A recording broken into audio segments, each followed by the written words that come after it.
Hai dan Assalamualaikum. Nama saya Nur Aniswana binti Mahmudur Rahman. Saya dari kelas 5 gigih. Saya seorang pelajar dan seorang murid dan bukannya seorang guru. Jadi berkemungkinan saya akan ada banyak kelemahan dekat dalam video ni. Jadi harap korang faham. Okey, saya akan sambung dengan tajuk 4 iaitu Seni Arca. Korang mesti pernah dengar apa itu seni arca kan?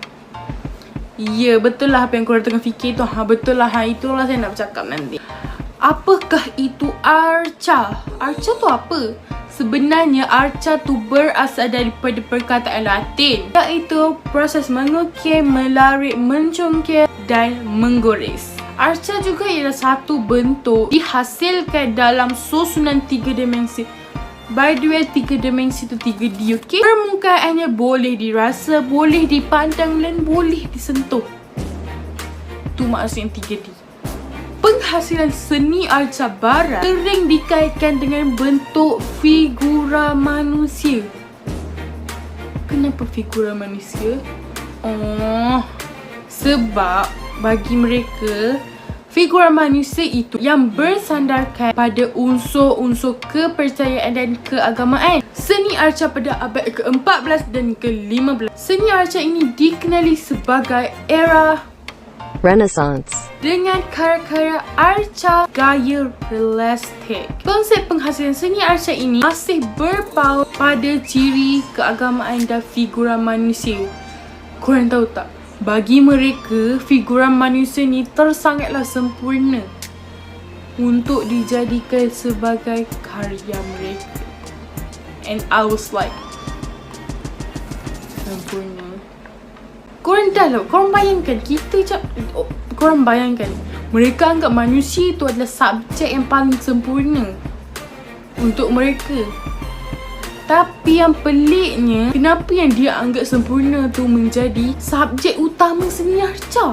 Dan tadi abad ke-14 dan sekarangnya abad yang ke-15. Jenis arca yang terkenal pada abad ini adalah arca timbulan dan arca berdiri bebas. Namun begitu, arca figura yang berbentuk manusia juga menjadi tumpuan utama juga pada zaman ini.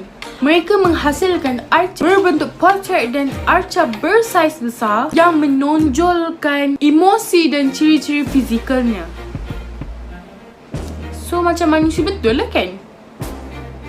Mungkin. Contoh pengarca ialah Andrea Pisano dan Donatello. By the way, saya ambil 2 je tau. Kalau korang nak banyak-banyak, korang tengok je dekat buku teks. Seni arca abad ke-18 dan 19 dikenali juga sebagai Era Rococo dan Neoclassicisme. arca-arca potret aliran Rokoko dihasilkan dengan halus dan realistik.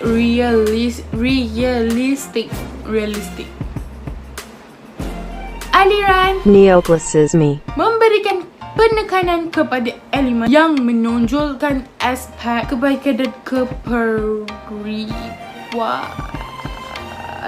Pada abad ke-19 berlaku perkembangan aliran Naturalism dengan gaya arca realistik.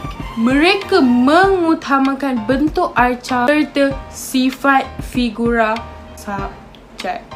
Seni arca abad ke-20 hingga kini dikenali sebagai era Modernism arca aliran Expressionisme diinspirasikan dengan seni primitif yang mengutamakan penzahiran emosi. Bagi saya lah kan, berkemungkinan mereka menghasilkan arca ni juga menggunakan emosi dengan luahan emosi yang. Jadi, kalau kita tengok dekat bab 2 dan bab 3, pelukis mereka menggunakan emosi bebas ataupun emosi lah. Yang paling tepat emosi lah. Korang ingat hanya lukis je ke boleh guna emosi? Nak buat arca pun menggunakan emosi. Kalau korang rasa macam apa benda lah perempuan yang merepek, korang boleh buka buku dan rujuk semula, okay?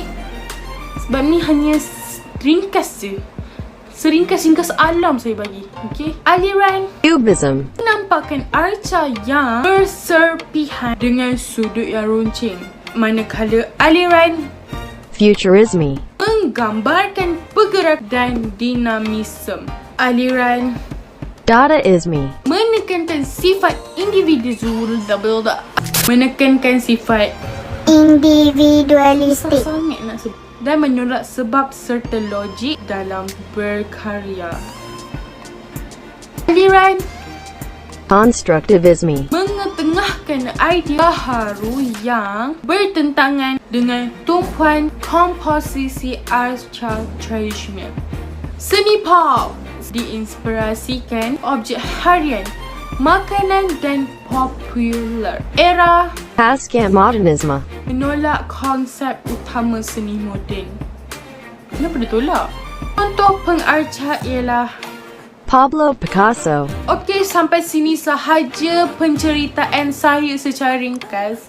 Saya rasa video ni akan jadi ringkas dan ringkas. Lepas ni korang tak boleh dah tengok muka saya yang pakai stek, yang tersangatlah comel kat sini.